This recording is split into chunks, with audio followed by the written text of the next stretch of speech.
마켓 쇼쇼쇼 1부의 마지막 코너 이지영의 넥스트 마켓으로 함께하고 있습니다. 자, 오늘도 우리 시장에 관한 다양한 인사이트들 함께하고 있는데요.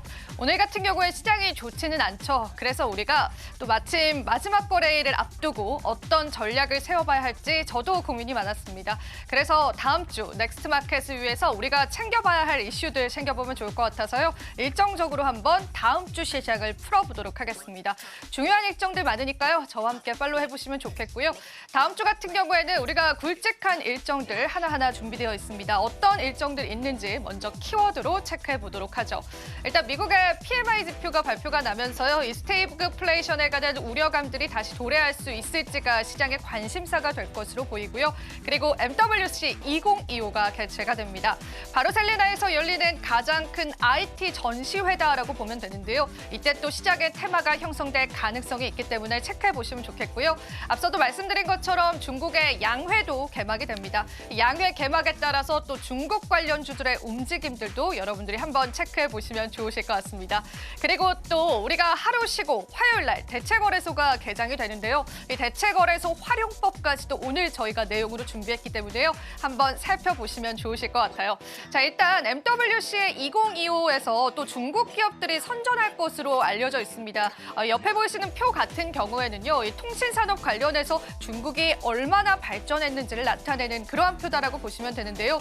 글로벌 어워즈 수상에 관한 후보 기업군에 한국 대비해서 중국의 기업들이 월등히 많다라는 게 또 시장에서 하나의 관심사가 되고 있기 때문에요. 여러분께서 한번 살펴보시면 좋으실 것 같습니다. 자, 이러한 부분들 때문에 국내 통신업계들 역시도 많은 긴장을 하고 있는 상황이다라고 보셔도 되겠습니다. 자, 그렇다면 우리 대체거래소 이야기로 한번 넘어가 보도록 하겠습니다. 대체거래소는 대체 왜 하는 걸까? 제가 오늘의 주제로 한번 정해봤습니다.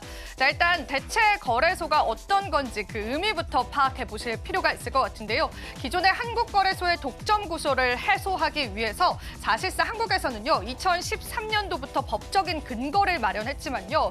사실 이게 굉장히 많은 잡음이 있었습니다. 특히나 한국거래소 측에서 이러한 부분들을 반대했던 그러한 경향이 있었기 때문에 사실상 우리 시장에서는 대체거래소가 도입되는 게 굉장히 늦어졌다라고 보시면 될 것 같습니다. 하지만 미국과 유럽, 일본 등에서는요, 이미 이러한 대체거래소가 정착이 되어 있기 때문에요. 굉장히 많은 투자자들이 대체거래소로 활용하고 있습니다. 자, 그래서 이제 KRX와 경쟁하는 새로운 주식 거래가 시작이 되면서 대체거래소가 우리가 활용할 수 있게끔 되는 그런 거래소가 됐다고 보시면 됩니다. 앞서 말씀드린 것처럼 해외 같은 경우에는요, 이 전통 거래소 대비해서 대체거래소를 사용하는 비율이 상당히 큰데요. 미국만 해도요, 이 전통 거래소를 사용하는 비율이요 43%밖에 되지는 않습니다. 이런 부분들을 봤을 때 사실 해외 선진국은 이미 독점 체제가 아니라 다양한 대체 거래소를 사용하고 있다는 걸 우리가 확인을 해볼 수가 있습니다. 자, 그럼 어떤 점이 달라졌을까요? 그 부분도 저와 함께 짚고 가면 좋으실 것 같습니다.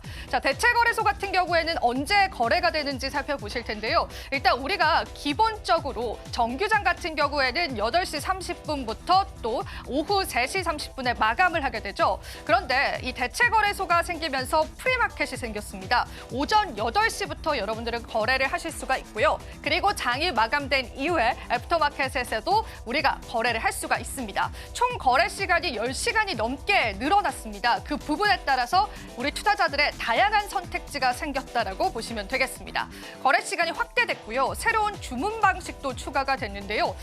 여기서 또 트레이더들은요, 이런 기회를 노릴 겁니다. 가격 차익의 기대가 있는데요. 한국거래소와 대체거래소의 가격 차이가 있기 때문에 그 부분 역시도 우리가 하나의 트레이더의 관점으로 세워볼 수 있겠습니다. 투자자들은 이러한 기회를 놓치지는 않을 테니까요. 그리고 수수료 절감이라는 또 이점도 있긴 한데 사실 이 부분은요, 제가 계산을 해보니까 기존 거래소와 크게 차이는 없습니다. 그래서 여러분들이 크게 걱정하시거나 또 크게 우려하지는 않아도 된다라고 보시면 되겠습니다. 자, 그렇다면은 우리가 당장 화요일부터 개장 전에 이 대체거래소를 활용할 수 있게 될 텐데요.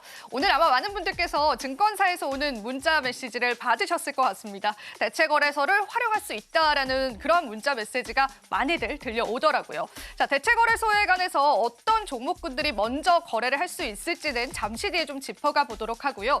삼성전자는 24일부터 매매가 가능하고요. 삼성전자뿐만 아니라 시가총액 상위의 기업들은 24일부터 여러분들이 거래를 하실 수 있다고 보시면 됩니다. 그리고 17일부터는요. 10개 종목을 더해서 110개의 종목을 거래할 수 있게 되고요. 더 추가적으로 3주차가 되면은 더 많은 종목군들을 거래할 수 있다고 보셔도 되겠습니다. 자, 대체거래소 성공 여부는 일단 우리 투자자분들 입장에서는 많은 선택지가 생겼다라는 점에서 유동성을 확대시킬 수 있다라는 그런 가능성이 제기되고 있긴 하지만요. 기존 우리 증시에 관한 밸류를 더 높게 하기에는 다소 부족할 수 있다라는 그러한 의견들도 나오고 있습니다. 자, 그러면 대체거래소 이제 개장이 됩니다. 어떤 종목군들이 포함이 되어 있을지 저와 살펴보시면 좋을 텐데요. 일단은 지금 선전된 종목군들에게 또 다른 시장의 변동성이 있기 때문에 한번 살펴보실 텐데 여기 보이시면은 코스피 5개 종목과 코스닥 5개 종목, 총 10개 종목이 대체거래소의 첫 번째로 거래되는 종목이 됐습니다. 롯데쇼핑과 또 LG U+S S51과 같은 종목군들이 코스피 지수에서는 선정이 됐고요. 그리고 코스닥 지수에서는 골프존과 동국제약 그리고 YG 엔터테인먼트와 같은 종목군들이 선정이 됐고요. 또 이제 3주차가 되면요. 추가적으로 100개의 종목이 추가가 될 예정이니까 여러분들께서도 소액이라도 이 대체거래소를 한 번쯤은 활용을 해보시면 좋을 것 같습니다. 자, 우리 증시 그리고 우리 유가증권 시장을 또 살리기 위한 정부의 노력들이 좀 보였었던 대체거래소 설립이었다라는 그런 시선이 많은 만큼요. 한 번쯤은 활용해 보시면 좋으실 것 같습니다. 자, 그럼 우리 크립토 뉴스로 한번 넘어가 보겠습니다. 우리 암호화폐 시장이 굉장히 낙폭세를 보여주고 있는데요. 이번 낙폭 같은 경우에는 트럼프의 관세 정책에 영향을 받아갔고요. 사실 암호화폐 시장뿐만 아니라 전반적인 글로벌 증시 자체가 현재는 낙폭세를 보여주고 있기 때문에요. 유동성 축소에 직면하고 있다라고 보셔도 되겠습니다. 몇 가지 크립토 뉴스를 한번 꼽아봤습니다. 간밤에 또 시장을 움직일 만한 뉴스들이 있어서요. 제가 한번 그 부분 체크를 해볼 텐데요. 트럼프가 본격적으로 3월 4일부터 관세를 시행할 예정이고요. 비트코인은 그에 따라서 8만 달러 선이 붕괴된 모습까지도 확인이 됐습니다. 자, 그리고 방금 들려온 속보에 따르면 텍사스주 상원위원회에서 비트코인을 비축 법안으로 활용하는 걸 만장일치로 통과시켰다라고 합니다. 아직 본회의 통과까지는 시간이 남아 있기 때문에 당장 확인이 되는 부분은 아니지만요. 주정부 차원에서 비트코인을 비축 자산으로 선택할 가능성이 조금 가시화되고 있다라고 보시면 되고요. 방금 들어온 속보에 따르면 애리조나주 역시도 상원의원을 통과했기 때문에 우리가 추가적인 시장의 가능성들도 열어두셔야 될 것 같습니다. 마지막으로 암호화폐 시세 짧게 한번 저희가 체크해 보겠습니다. 비트코인 8만 달러 선 붕괴하면서 위태로운 지지 상태를 나타내고 있는데 현재는 1억 1천만 원 선에서 거래되고 있고요. 이더리움도 낙폭이 굉장히 컸습니다. 간밤에 9%나 하락하는 모습 확인이 되고 있고요. 지금 테더코인 다음으로 XRP 코인 같은 경우에도 8%의 낙폭세를 시연하고 있고요. 마지막으로 솔라나 코인 보겠습니다. 솔라나 코인은 현재 8.4% 하락하면서 전반적인 시장의 유동성들 축소되고 있습니다. 자, 암호화폐 시장에 관한 굉장히 공포성의 뉴스들이 많은 시점입니다. 여러분들이 투자 선택하실 때 또 좋은 전략들 가져가 보시면 좋겠습니다.